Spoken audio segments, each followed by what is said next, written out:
Welcome to everybody as you come. Really good to see you. I'm going to give people a couple of minutes to come from their other sessions. And feel free to use the chat that's open for just so that I know who's there. Let's say who you are, where you come from. Hi there. Good to see people joining. Please do use the chat to say hello to each other. I realise that it's a very packed day today. You've got lots and lots of choice of places to go. So I'm very grateful to those who've chosen to come here. Thank you very much. It's great. So I can see lots of people joining. If you'd like to use the chat, if you're not too shy, just say hello and where you come from. I can see that Jonathan Scott has joined in. Thank you, Jonathan. I'm assuming that people have got the got rights to be able to read the chat. Oh, it could be that I'm reading the wrong one. Okay, so attendees. There we go. So welcome, everybody. I'll be starting in about a minute. And then I'll be talking for about 40 minutes. And then there'll be a chance for questions at the end. Hello from France. Oh, brilliant, Annie. Where are you in France? Où êtes-vous en France? I understand that Stéphane gave a presentation from Nice this morning. Very jealous. From Bretagne. Oh, lovely. And what's the weather like there? Quel temps fait-il en Bretagne? Here, it is actually really nice. We've got blue sky. We've got sun. It's all looking nice and autumnal. So, oh, gris. Oh, I'm sorry about that. Okay. Give it another minute before I start. So good to see everybody. Thank you for coming. So we've had Annie, who's been very brave. If anybody else would like to just write in the chat, that would be great. And I know that this will be recorded and that people will be joining in later on to see us. So welcome to anybody who's watching on catch up. And can I say, I'm going to be going quite quickly. So it could well be that if you're watching on catch up, you might want to set the settings so that I go a little bit slower. On the other hand, it may be that you want to speed me up. You can do whatever you like. So, salut. And we've got sunny Surrey. Yes, Surrey is sunny at the moment. And hi to Sam. Hi to the guest from the border. Lovely. Okay, so it's now 2 minutes past 3. So I'm going to make a start. In a moment, I'll start by sharing my screen. Share screen. Screen 2. There we go. Share. So it could be that you can now, you should be now that you can see a screen which says French, German, Spanish update GCSE. So it would be quite reassuring if somebody would say, yes, that's what we can see. You can see my screen share. Can you confirm? Yes, you can. Thank you very much to the guest. Okay, so French, German, Spanish update GCSE 2024. Thank you very much to the organisers, Jonathan Scott of Evolved Events and Stéphane Doron's wonderful Lingoscope for inviting me to speak. There's my introduction slide, but this is who I am. And as you can see, I'm very involved in the Association for Language Learning at a local London level and also nationally. And most importantly, the Association for Language Learning has given me the chance to make friends with other like-minded people. And that's enhanced my enthusiasm for and commitment to language learning. I've listed there the various places where I interact with people online, and I'm really happy to be in touch with anyone to carry on any conversation relating to today's talk. You'll get access to a PDF of the presentation from my blog, so no need to take notes or take pictures. Okay. If you're interested in this session, you may be also interested in these 4 opportunities. Number 1, joining ALL, and you get a special 10% discount code until the end of the year if you join with that code. There are many reasons to join. They're listed there. And I know that many of the speakers today are members. It's a charity where teachers help teachers, and it acts as a channel to present teachers' views at higher levels of government and decision making. The regular Languages Today magazine you get obviously includes information about the new GCSE. And since you're interested in this topic, I'll highlight that in this term's edition of the magazine, Language Today, which is edited by Stephen Fawkes and Krista Hazel, and which you get as a member, the new GCSE is addressed. I've written a substantial piece, and Adam Lan here has written a superb article on the practicalities of planning from a head of department perspective. So please do join. Secondly, on Saturday, the 13th of January, AWL London is holding an event in the beautiful central London venue of the BFI on the South Bank. Adam and other heads of department and exam boards will be there to share practical ideas and resources. And we're also sharing practical ideas for giving pupils cultural experiences. So please do sign up and enjoy some CPD in the morning and perhaps a bit of culture yourself in the afternoon. Thirdly, the new GCSE is absolutely bound to be top of the agenda of the national conference in March. Within membership, you get a considerable discount. And by the way, the new Ofsted lead is going to be there. And fourthly, later today, we're doing a show and tell, and it would be great to have any contributions from you about pedagogy or resources. So here's what I'm aiming to cover today. In the first half, links to get information, a brief reminder of the context for this change, and a summary of what the boards are being told to test. And then in the second half, a look at the exam tasks, focusing on how they differ from current tasks and how exam boards have a common or different approach. And I've noticed that there are some excellent sessions at this conference about how you might prepare for changes. I'm just going to add a few tried and tested methods, which I've gained over 4 decades of teaching. So let's start with the links. And by the way, you can see I have timed this, so you can see it should work. This is a blog post with a permanent address URL, and that's where I'm storing links to anything I share relating to the new GCSE. And that's usually stored in my Google Drive so that I can easily edit it when I have to update them. I'll always find little mistakes. And this will include this presentation, which I'm going to upload tomorrow. So it'll be number 14 probably there. So for example, number 1 is an at-a-glance overview of the differences between the 3 exam boards. AQA and Edexcel French specifications and SAMs have been approved, the SAMs sample assessment materials, and EDUCAS has now submitted a second draft specification and is awaiting approval. So this talk's just going to give examples from what's been approved, comparing the 2 approved specs. But you've got here that the side 1 has got the themes, and in fact, the EDUCAS second draft hasn't changed from that. And this slide has got the exams, and I have put in red what the changes are in the draft 2 for the EDUCAS. I've shared a really detailed analysis of the situation on my Google Drive, which I'll update when EDUCAS is approved. You can see here an example to show how it's done. Each board has a column, and I highlight any significant differences. By the way, I saw a little heart going up there, which is rather nice. I've made 14 videos about each aspect of the GCSE that's here, and it's linked in a playlist on my YouTube channel. And there's a video covering what I'm doing today available here, although today's is slightly different. I have added some extra things. So to begin then with the context, if you don't listen to anything else, I'd appeal to you to remember these 4 key messages. Firstly, now we have the exam board's response to the DFE subject content and can see the end point, what the exams will look like, how they're assessed, we're in a much better position to judge what we actually need to change. And I'd argue that there's not a great deal of change in the exam experience, so there's no need for massive change in what you're doing. Secondly, there's that natural instinct to look for an exam which our students will find easier so that the exam experience is not depressing. However, beware that this doesn't necessarily lead to a fairer grade. You need discrimination in an exam to distinguish those 9 grades overall. The higher, for example, has to be an exam to distinguish grade 4, 5, 6, 7, 8, 9, 6 grades. So you can expect that half of the paper is targeted for 7 and above. And that danger of having bunched grades, if there isn't too much discrimination, is that the grade boundaries are closer and less reliable. Thirdly, this exam, I'm afraid, will not lead to higher grades overall unless Ofqual makes a decision to change the expectations of comparable outcomes. As it stands, the outcomes will be the same, whatever changes we make to pedagogy or exams. And finally, and most importantly, we need to think about what we, as experienced teachers, know, what motivates our pupils. And at Key Stage 4, we should surely be building on the broad, culturally rich experience required by the national curriculum at Key Stage 3 in preparation for contact with the country or future study at A-level or beyond. So I'll be showing that slide again right at the end.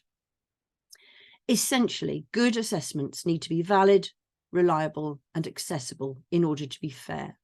And GCSEs need to discriminate between 9 grades. It's not criterion related. It's essentially an assessment to rank learners. In GCSEs, you have about 500,000 taking GCSEs a year, and they've just got to be ranked. It's quite a task. In my experience, many senior leaders and people who are no longer accountable in the classroom put their heads in the sand regarding the point about comparable outcomes. It is fact that grading in French, Spanish and German is still severe relative to other EBAC subjects, so maths, English, science, history and geography, and that's illustrated in this graph. And as teachers, we need to keep flagging this up. Of course, we're not complacent. As with other subjects, we're always looking to learn more, but at the moment, we are just not on a level playing field. AWL has been raising this since 2004, and here's an article which will help you make your case with your senior team. Written for AWL publication Language Today. It's available to members, but we're so keen to help everybody on this that it's available to everyone following that link. Another important factor for the context of GCSE is the national curriculum. Remember, and sometimes we might have to remind our inspectors of this, Ofsted should be using the national curriculum requirements to judge what we're doing in our classrooms. And let's not forget those key words which are included in the national curriculum: communication, authentic sources, competence in skills based on grammar and vocabulary. So before we look at the exam papers one by one, here's the background to what is required to be tested as laid down by the Department for Education in its subject content. So first of all, what about vocabulary? There's a common approach to the selection of vocabulary. Just one source matched the DFE requirements. That's a frequency dictionary. And its introduction cites the sources used to inform that list. I think it's significant that half of it is based largely on official language captured in transcripts of parliamentary debates. That's for the speaking part. 85% of words selected have to be from the top 2,000 words in the dictionary. So there's quite a lot of overlap between the boards. This slide shows just how hard the job was for exam boards in selecting that precious 15% beyond the 2,000 list. Only 2 animals appear in the top 2,000. We know it's a topic children like to talk about. It's an area which is usually pretty inclusive. And of course, we're not going to drop this topic just because only 2 animals are classified as high frequency.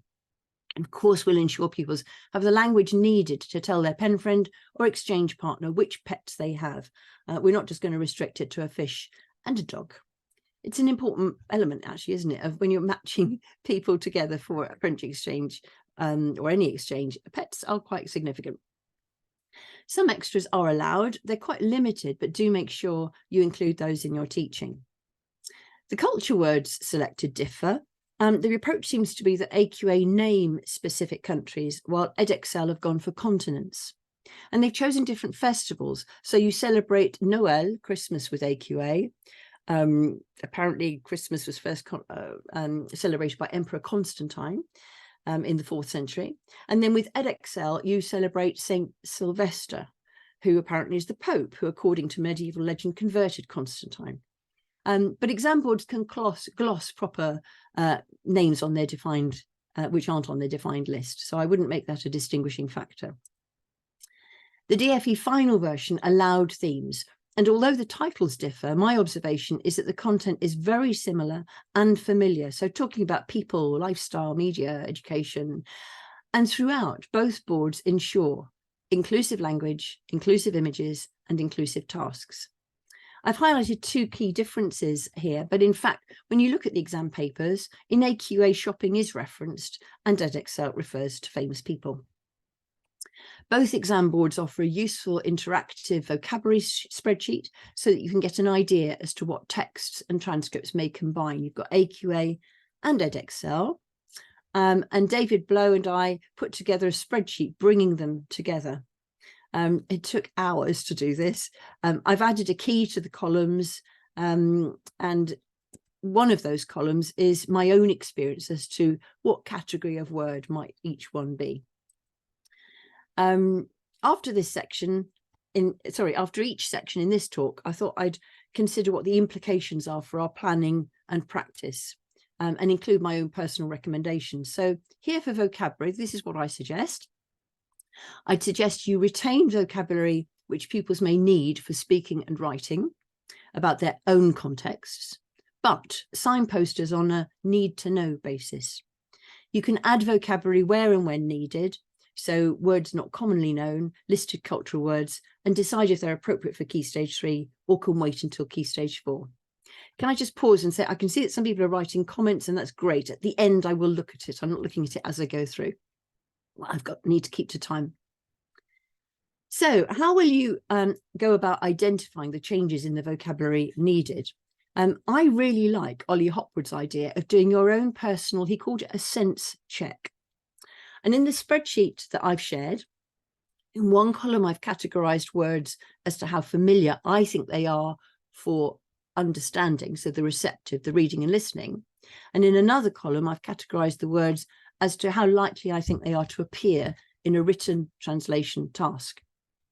It's the productive, noting that that's the only task where there is a specific requirement to know an exact word productively. Here's an example. I've covered up my own response to the sense check, and I wonder what you'd give for these words. Words like recipe, generally, sun. Well, in my opinion, all those words there are words which could currently appear in the reading and listening, and which I'd expect pupils to be able to work out.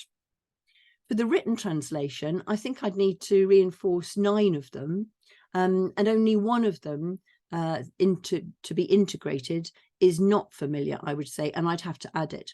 So you can then decide what you do about what you discover. If you think it is highly likely that in the new exams, the board will select to integrate oneself as something to be translated, possibly risking the wrath and ridicule of the whole teaching community, but they could do that, then ensure it is rigorously tested. If not, you may be content to list it for receptive, but take a gamble and not over practice it. Now, looking at the words, you might have to translate into French then. Here are my judgments of what I think would be the less familiar or the unlikely nouns at foundation level. And then I've done the same for higher level nouns. Then there are relatively more amongst the verbs at foundation and the higher verbs. And as you see, for me, it's the higher level verbs which are the biggest category for me. But somehow I think it unlikely that many of these would make it to the translation task, especially when you look at the sample assessment materials which you've produced and see that they don't feature typically unfamiliar words. So if you do a sense check, you could consider how you'd categorize the words. But I really recommend doing it as an exercise. And it took me about an hour and a half, but I felt at the end of it, I had a much better idea about what the content is and what the issues are. And to be honest, I felt quite reassured. So thanks again to Ollie Hopwood for this idea. As far as the teaching and learning of vocabulary, well, we already know how to do this, don't we? There'll be loads of advice out there and resources on how to learn new words. I'm just offering a few obvious ones here. I always issue a booklet with the words. And now that we know that they're defined, you can say these are words which may come up. The pupils can then tick those off as they go through. You can design interactive games but I would say particularly which make the pupils think. There's a danger in some of these games where you just feed in loads of words, it generates multi-choice. And I've had students saying to me, yeah, we like the game, but actually it's dead simple. It's really too easy. So I did spend a ridiculous amount of time going through all of the words in the current syllabus and finding things which would discriminate. So valid distractors rather than leaving it to a random choice. So if anyone's interested in that for the current spec, I've already got that and could share it with you. On to the grammar and phonics now. The DFE specifies these, so they're the same whichever board you choose. I've made a spreadsheet which itemizes the grammar and could be useful if you're doing an audit of your current materials. Overall, the range of the grammar required is reduced. I think it's a good thing. So, for example, French, no pluperfect or subjunctive for hire, no juxtaposed pronouns, and the irregular verbs are all quantified. But all the elements must be known for production. There's no such thing as receptive only. And there are some additions to the foundation tier. So, for example, ER verbs in the imperfect tense. There's a defined list of strategies for working out the meaning of words derived from those in the vocabulary list. And those derived words will only appear in the reading exam. In my document here, which all of these are downloadable, I've summarized the verbs needed, and in particular, note the requirement to know defined high frequency patterns, and that's in the red box there. I've gone through the verbs required for each pattern, for each spec. Here are the first three, and here are the rest. There's lots of overlap, but for example, in the pattern to open, ouvrir, accueillir, to welcome, is in Edexcel higher only, and in the écrire pattern, for example, to write, inscrire is in the AQA higher only. Onto phonics, they're defined in the subject content, so they're identical for each board. So what are the implications? Audit your existing work, scheme of work, and add anything that's missing, obviously. Especially check that they know the way prefixes and suffixes can change a word. And then subtract anything that you feel is not needed for the GCSE, which your students have found off-putting. But I would say feel to retain stuff if they're coping, enjoying, and if they're candidates for A-level. A-level hasn't changed. There's been so much about pronunciation for primary and Key Stage 3, so I'm pretty sure this will have been covered at Key Stage 3, but obviously continue to reinforce that value of pronunciation. Fairly obvious, I think. And I've produced a reference booklet for pupils on all the verb types. Again, you can download that from my blog. There's a close-up, and you can see that after each verb type, there's a link to a flippity game, and that's what a flippity game looks like. The verb is left in the infinitive, the wheels are spun, and the task is to write or say the sentence with the correct conjugation. Pupils love chanting, and I'm sure we've all got gestures for pronouns to connect the chant with meaning. It's not enough just to chant. But it's also important to place it in context. So perhaps you could design classroom routines which deliberately practice those defined patterns. Every time they have to choose an answer, you could carry on with, what are you choosing? I'm choosing. What does he choose? What did she choose, for example? It makes it a bit more meaningful. Text reconstruction games where you've selected the gaps to fill make pupils think about grammar. And I can't recommend highly enough Textivate. And also Linguiscope is brilliant. Within Linguiscope, you can click on a conjugation station there. You can do a learn session where you're learning what they are. And then there are games that you can play. I did this in lockdown with students and they really enjoyed it. Somehow they particularly like they really like all of the Linguiscope little people. So thank you to Linguiscope. As for phonics, there are great resources out there. And this is my personal favorite. Sue Cave asked primary pupils to say how they associated a pure sound, with something they experience. So the U sound, for example, for French, they saw as being when you've smelt something awful, you go, ooh. She then designed a visual to go with that and a gesture to match it. So you teach those individual sounds and gestures and visuals. And she's made it so you can apply them to these 8 categories I've listed, and you'll find that it covers all of the phonics that you need. So importantly, when someone mispronounces a word, they don't have to remember a particular word within which that sound is. You just do the gesture, and the idea is that the student self-corrects. So if they've said, for example, T-O-U-T, tu, all, and you wanted them to say tu, T-U, just go like that, and hopefully they will change. And a time saver for checking the progress of individuals is to get them to record themselves. And for that, I can't recommend highly enough Sanico Connect, where you can upload a master track, they repeat, and you can check. So now on to the tasks, the second half of the talk. So we're going to look at this. This is a shortened version of a talk that I've done. I'm going to look at a mix of foundation and higher across all elements. So first of all, reading. I'm comparing the first question of each board. Here's question 1 of the AQA. 3 separate sentences. The candidate has to select from a multi-choice grid, resulting in 3 marks. And there's deliberate reference to this being from an authentic context in the target country. Excuse me. Edexcel has 3 separate groups of 2 sentences, then 6 multi-choice questions, resulting in 6 marks. Taking the paper as a whole, all questions are in English, as required by the subject content, thank goodness. Both boards have more, and that's for both boards. Both boards have more multi-choice than open-ended English questions, and Edexcel has slightly more open-ended than AQA does. For listening and reading, Edexcel has a steady incline of difficulty.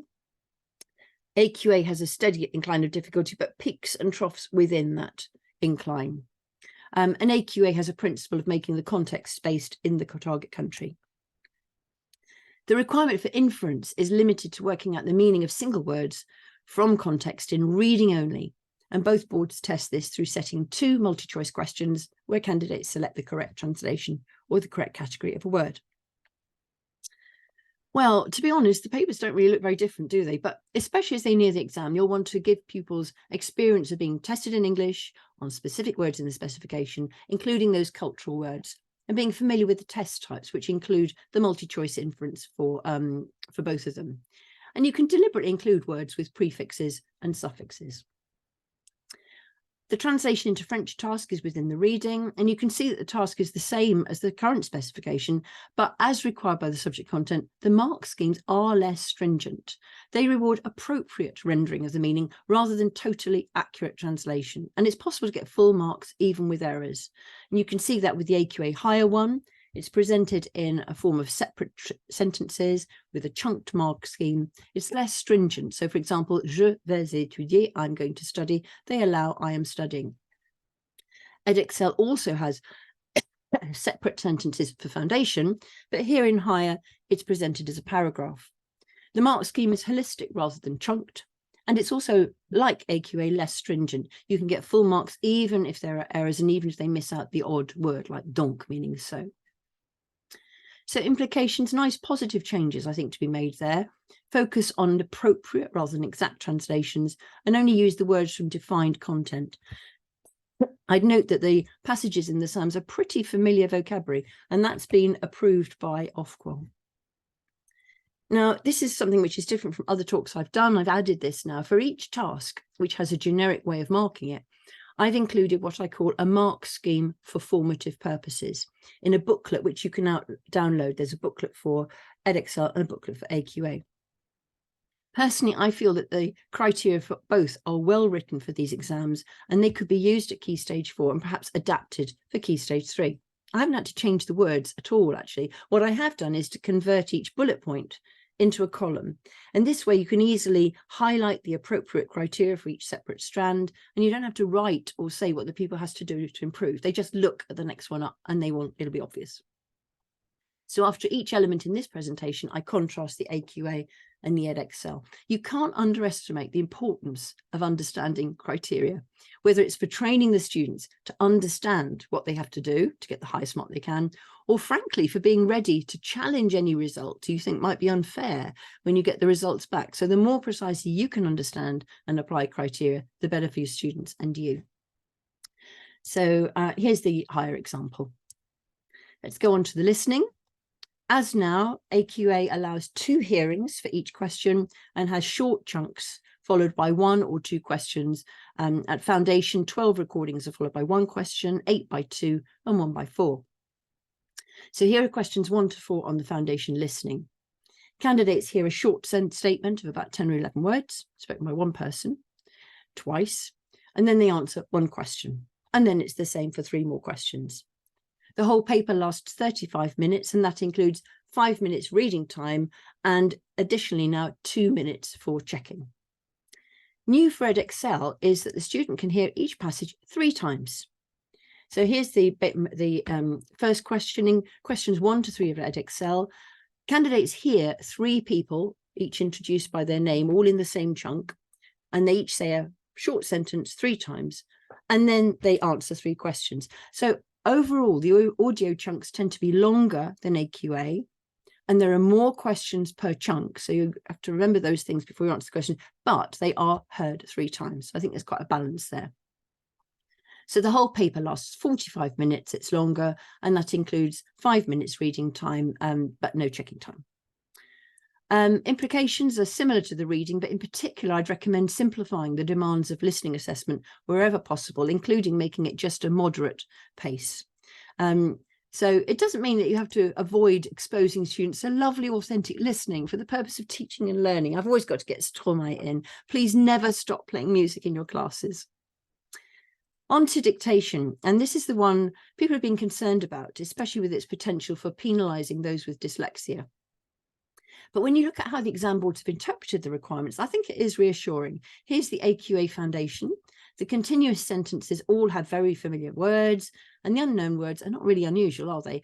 The passage is heard 3 times, and with AQA, the second hearing is chunked following those forward slashes. Edexcel has a mixture of gap fill and continuous sentences, and also has very familiar words. And the passage is also heard 3 times. You'll see that the AQA has 2 holistic mark grids and rewards communication and grammatical accuracy separately. So, for example, il faut dire, spelled if the full FAU is spelled FAUX instead of FAUT, it's credited for a communication mark. A French person would have understood it, but it's not credited for the grammar mark. So it's not purely on sound symbol correspondence. Edexcel has a mark scheme which is targeted per word. Every 2 words gets 1 mark. The criteria is purely on accurate transcription of sounds, so it would accept il faut manger, where the faut ends with an X and the manger ends with a Z. But it would reject, for example, meilleur if it was spelled MEILLEIEUR. If there were an extra I, it would totally reject that. So implications, I think, obviously, familiarity with the way spelling matches sound is best done by loads of experience in following transcripts, along with hearing the audio. Just getting to know the words which will come up is the absolute best. And note that there are only ever going to be 2 words which are not on the defined list. I really do worry about the demotivating effect an obsession with spelling could have on dyslexic students who, frankly, can be very successful in a subject where writing is not the be-all and end-all. So although they obviously need to have experience of the test type at some time before the exam, that doesn't have to be Key Stage 3, and it certainly doesn't have to be, or it shouldn't, I don't think, be a discriminator for setting. So here are the mark schemes for the foundation contrasted and for the higher. Now, this is an area which I did some CPD in Cambridge day before yesterday. We discussed this for about 15 minutes. It's really worthwhile delving into the implications of the differences and considering which matches best the purpose you have for dictation, purely sound symbol correspondence or communication and accuracy. Now on to speaking. The role play is the first task for AQA and the second task for Edexcel. AQA has informal social contexts, so the same ranges for the photo card and the read aloud conversations. Candidates need to make 4 statements and 1 question for both foundation and higher. And for Edexcel, the contexts are formal and defined. Foundation requires 4 statements and 1 question, as for AQA foundation, but the higher requires 3 statements and 2 questions. For both, the criteria is on communication and not accuracy. Here in Edexcel, you can see there and there in AQA. So implications, well, the mark schemes are very similar for foundation and higher. The answers which get top marks are included in the sample assessment materials. So I'm sure you'll do something like this, where you'll go through it, click and reveal perfect answers to give pupils practice and confidence. So there we are for the AQA, Edexcel, and to be able to say to people, look, I know from the exam board that this would get you full marks is really valuable. The read aloud is new. All words are on the defined list, and the SAMS examples have very familiar vocabulary. And I noticed that the final versions were simpler than the original drafts. So I'm guessing that this was a requirement from Ofqual, and that I feel is good news. And there's the Edexcel one. The criteria for AQA is for pronunciation. Note that the specification explicitly allows students to self-correct their pronunciation, and it's the final attempt which is marked. The criteria for Edexcel makes specific reference to sound symbol correspondence, with the emphasis on symbol, so not spelling. Edexcel conditions for preparation explicitly allow 1 minute to practice aloud before the test starts. Implications, well, you could use these formative mark schemes for foundation and those for higher, and see how that goes. The follow-up questions to the read aloud do not test comprehension of the text. That had been the original intention. You're allowed to, but they haven't, these 2 boards anyway. AQA has 4 unseen open-ended questions about the candidate's own experience, and candidates are told to answer the questions as fully as they can. The criteria reward the amount which is communicated for each question, and there are definitions for develop and extend. Edexcel has 2 unseen questions about the candidate's own experience, and candidates are told to say a few words or a short sentence. And as with AQA, the criteria is solely for communication. Now, it's important to note here that the questions here and in the rest of the test for the picture as well, they are open-ended. They're about the student's own experience arising from the theme or the topic. It's not about the text per se. So this is where obviously you would be doing your students a disservice if you didn't stray beyond that defined list and allow them to learn the words for their own favourite subjects or their own birthday activities, for example. For the implications, I've suggested a grid here to help tally marks for AQA, where 4 answers are explicitly judged on clarity, development and extension, which you can then apply to a grid. And then it's a simpler grid for the Edexcel one, which doesn't carry as many marks.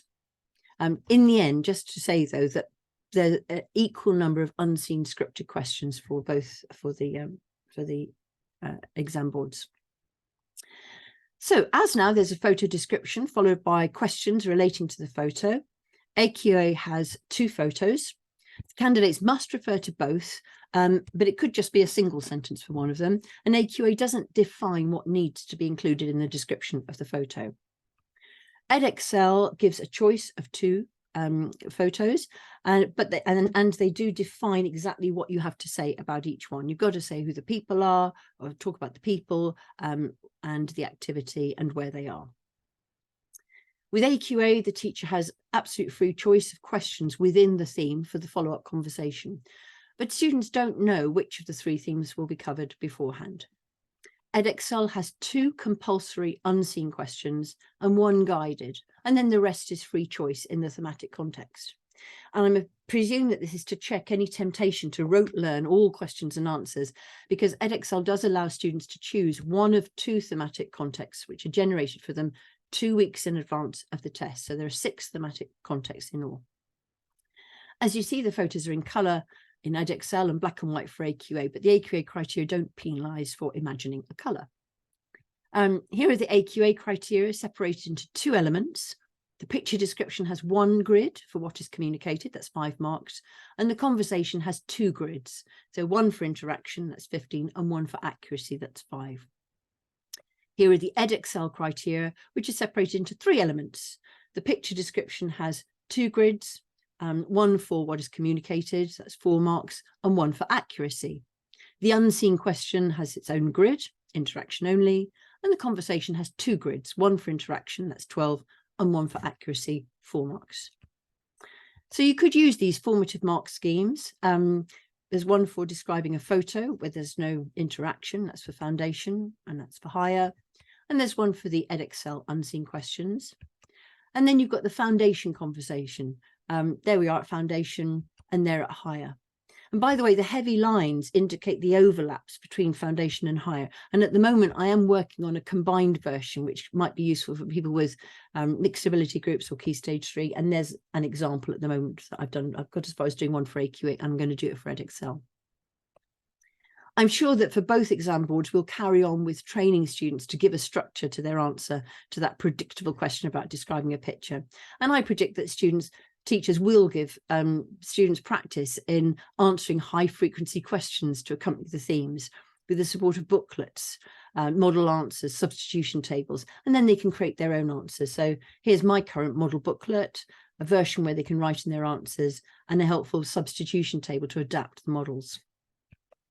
Overall, then, I would recommend broadly retaining whatever existing practice and resources you have for preparing students to have a conversation after the read aloud and the picture card tasks. They're all open-ended and allow students to talk about their own experience. Use English for role play instructions, and I would say include transactional, whichever board you go for. As with the dictation, I'd play down the read aloud as a tested assessment until you have to. But of course, we always have them reading aloud things, don't we, as part of our teaching.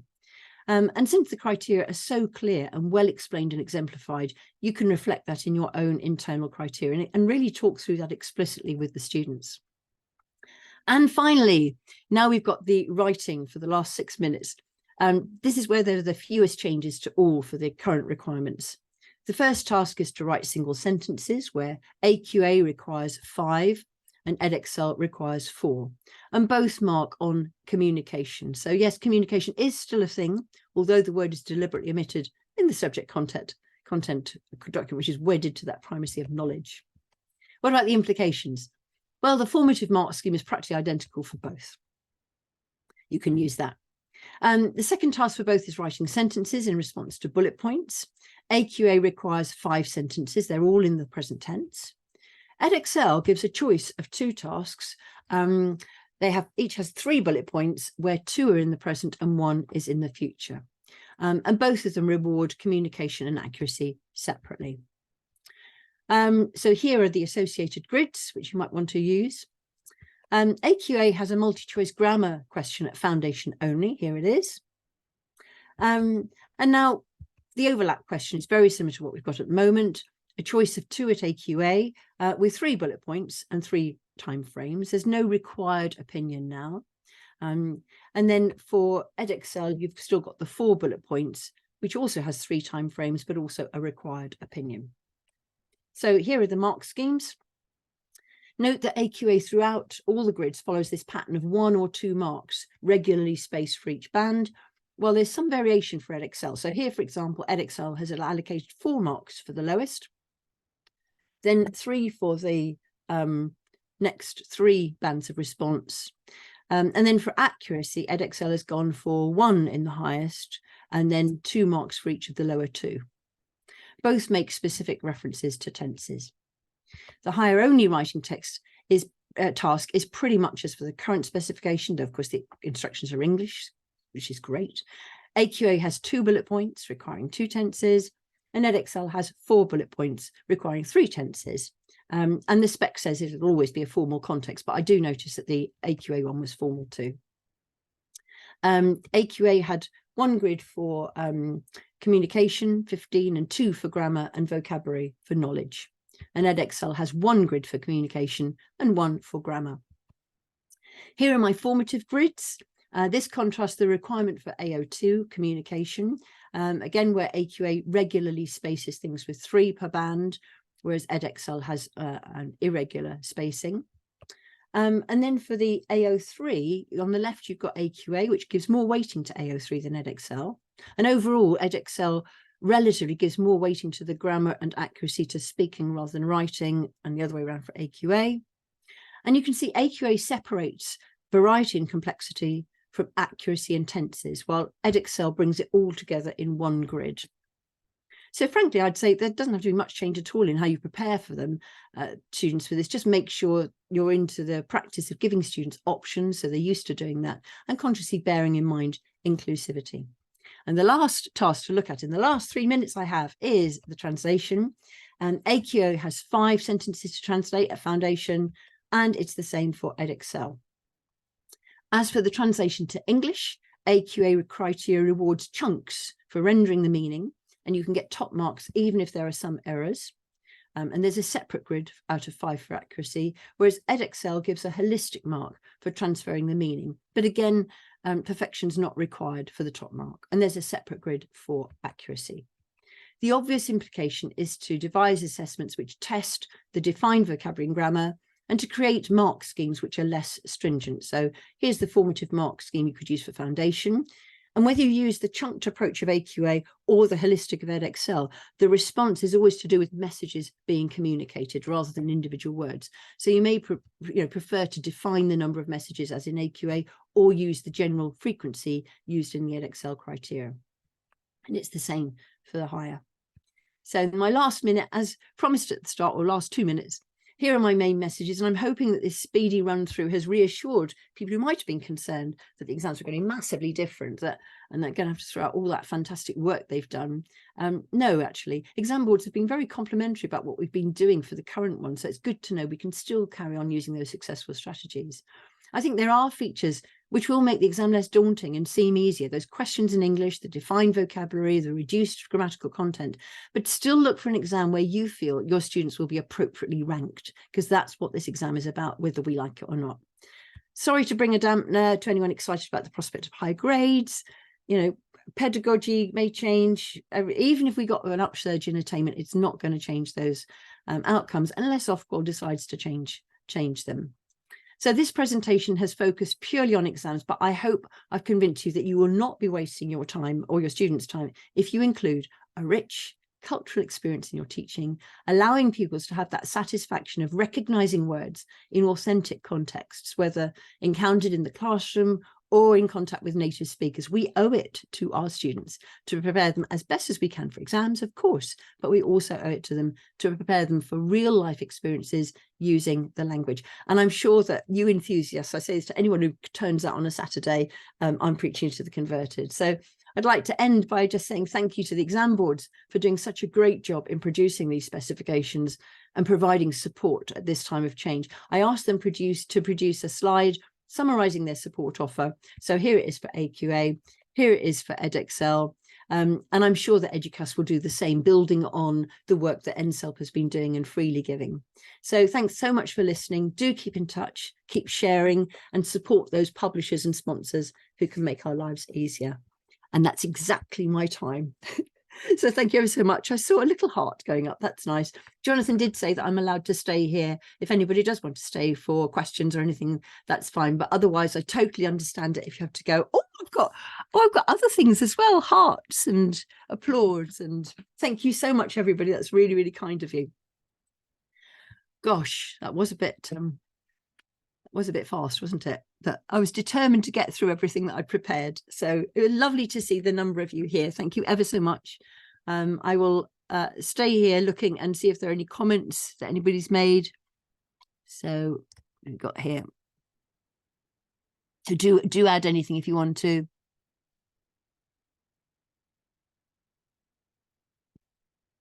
Yeah. So somebody has, who is it? Stanley has talked about, do Ofqual really think they got it right with the new syllabuses? It actually is, it's the Department for Education, it's the government which is behind the syllabus. Ofqual is responsible for just ensuring that everything is fairly judged. So it's the government who has decided to make these changes. They've really intervened directly here. No other exam, no other subject is having a revision at this stage. So it is their idea, it's their principle that we needed to do this. There are some things, Stanley, which I think we really did want to change and we think are better. Most of us were thinking is better.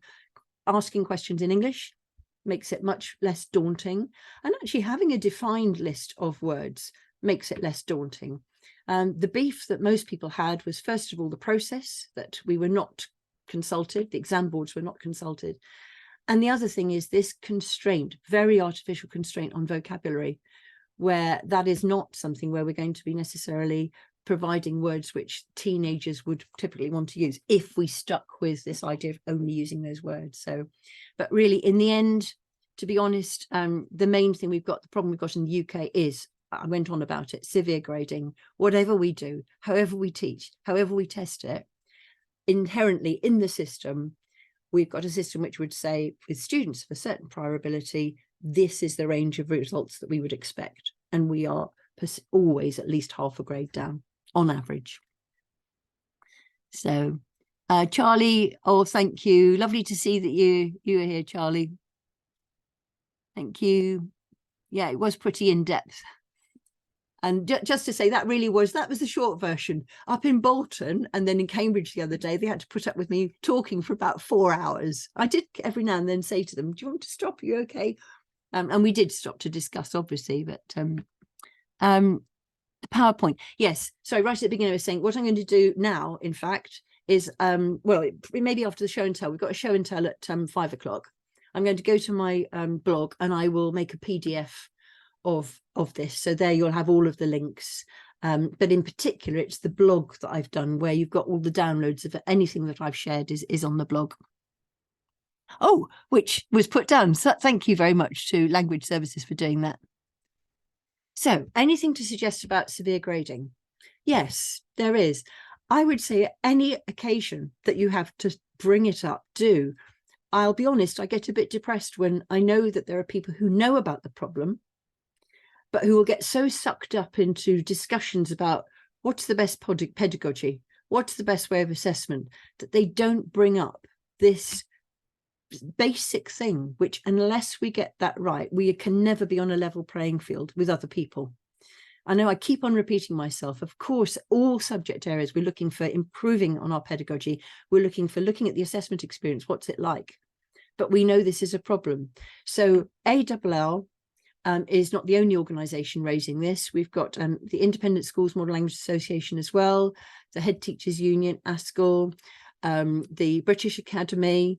There are so many organisations, and it's really helpful to have you as a member of the Association for Language Learning so that we can say we are speaking for many, many people. So that's one thing. And I'm not just doing that as a sales pitch. I don't get anything, you know, I'm a volunteer. I'm not getting particular money for it, but it would be really lovely if people joined so that we have that powerful voice, even more powerful voice. And then mentioning it with your senior manager teams, really not allowing them to get away with saying, well, you've got to do something about your teaching, there's something wrong here. Just put the figures in, photocopy everything that we've done, just give them the article that David's written, you know, ask for an appointment to see them so that they're aware of it. Ask governors to know about this as well. I think that's really important. So complaining to is to Ofqual are the people who are, well, I'm going to say this, this is our problem, is that they keep on passing it on to other people. Ofqual's job is to maintain standards over time. So they will always say, well, we haven't got the remit to do this because a standard has been set. We've got to keep that over time. And what they will say is it's up to the government, the DFE, to tell us to change, to say that there's been an issue. Will you change it? If you complain to DFE, they will say, oh, that's Ofqual. Ofqual have to decide on that. So just complain to both, I would say, to Ofqual and to the DFE. That would help. But if you want to just get in touch with me, and certainly, as you know, we are about to launch another. If I like, we're not allowed to have campaigns. We're a charity, but we like to be able to just share the truth, share information. Now we've just had the Progress 8 figures have been published. We've now got that for the schools, for the country. So that's going to give us evidence yet again, I know, that this is still an issue. So there will be another information giving experience, not a campaign, and telling people about it. I don't know if you're still there listening to me, Claire. I've gone on and on and on there, but okay. So, how does ALL feel about academies dropping languages? First of all, I would say, just, you know, almost to make it clear, the Association for Language Learning doesn't itself have, can't really have education policies because we represent everybody. There may be people in an academy who really believe, yeah, we really believe in languages, but we don't think that they should be doing it at GCSE. So we can't say we have a policy on that. However, obviously, the fact we are promoting language learning, I would say probably the vast majority of people are of the opinion we want to keep people to keep on languages as much as they can. I think one thing, though, is, and it does come back to this severe grading again, is at least to be able to say we understand why some people might not, let's put it the other way, might not encourage everybody to do languages. Because if you're in a school where, because of severe grading, it's languages which are pulling down your overall Progress 8 score or your overall EBAC score, whatever it is, if there's a problem there, then you can understand a school considering about whether or not to push people to do languages. We're all in different positions, so the more that we can just say, well, we really would want schools to be able to know what the situation is and not let that affect the offer that they're giving to the students. Oh, interesting. Yes. Well, I mean, that's a sort of, I'm reading Stanley's idea about having just a single syllabus. And I suppose that's goes beyond education. It's to do with, you know, what do you want everything always to be just everybody's got to do the same, or do you allow market forces? In some ways, I think I've been through sometimes thinking, yes, we all ought to be doing the same. But then I think to myself, but if the same was something I really didn't like and didn't approve of, and in the past that has happened, sometimes the exam boards, there's one which has done something which is very different from another one, then I'm not as happy about that. So I quite like the fact that there is at least some choice. It seems, I feel that this latest iteration of doing a GCSE, when I look at how Ofqual have revised, or it seems have looked at the exam board's offer and really they have changed things so that there are things which are similar now that were not similar before, but that's particularly in the thoroughness of the criteria, I think, have changed. But there are some changes, there are some differences between allocations of marks, but in the end you have got broadly similar weightings. But that's my opinion. I'm fine for other people to. Yeah, yes, that's true. That is really true. Yes, no, I can definitely see an argument for it.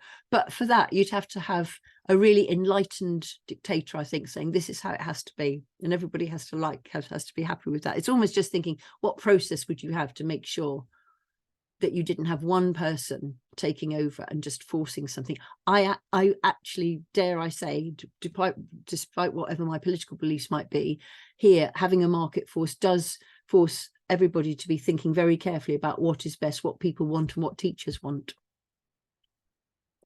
And really, as it stands, with this particular specification, to be honest, there is not a massive difference, really. As long as you've got the themes are pretty much the same. All right, each exam board might have chosen some different words, but the point that I'm making, that in fact, when it comes to the productive speaking and writing, that can be anything the student wants to say. That's 50% of it. Really, that's going to be the same for any exam board. This is very odd, just speaking, and no, you're not being able to talk to me, but okay, I hope that's okay. I can see there are a few people still here. Should I just assume now that you've everybody's asked the questions that they want to ask? Thank you very much for your questions. Right, Fizz. That's nice to know. I mean, if there's anything else you want to ask, I am here. I've got to go off in a minute. I've got to get ready for the 5 o'clock show and tell, but definitely. Did you do a similar? Yes, I did. I've done it for the 2008 one, 2016 one, and now the 2024 one, because that's how old I am and that's how side I am. But I did do the similar thing. Yeah, I'm happy to share what I did. Shall I just look for it now? If you want, I can look at it and give the link. I might not find it instantly, but it's in my blog spot, because basically it meant that I did, took what I did before and did a save as. Where would it have been? 2000 and...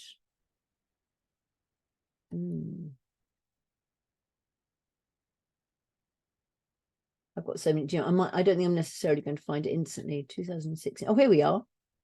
Ooh. Ooh. I'm impressed with myself. There we are.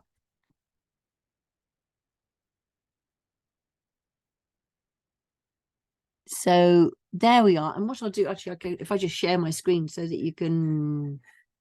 Let me do that. I've lost my... Am I still here? I think I might have gone... Am I gone out?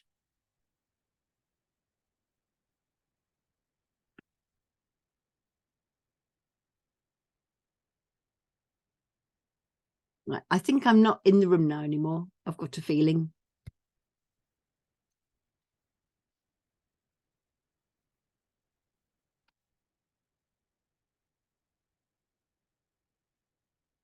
Oh, here I am.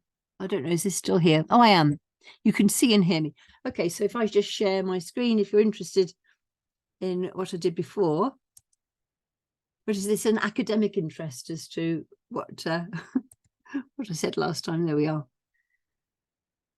There's that come there. So if you go to there, 2016, an overview comparison. So there you click on that, and then there's a Google document which compares, there we are, the comparison of the current one, so you can see what it is.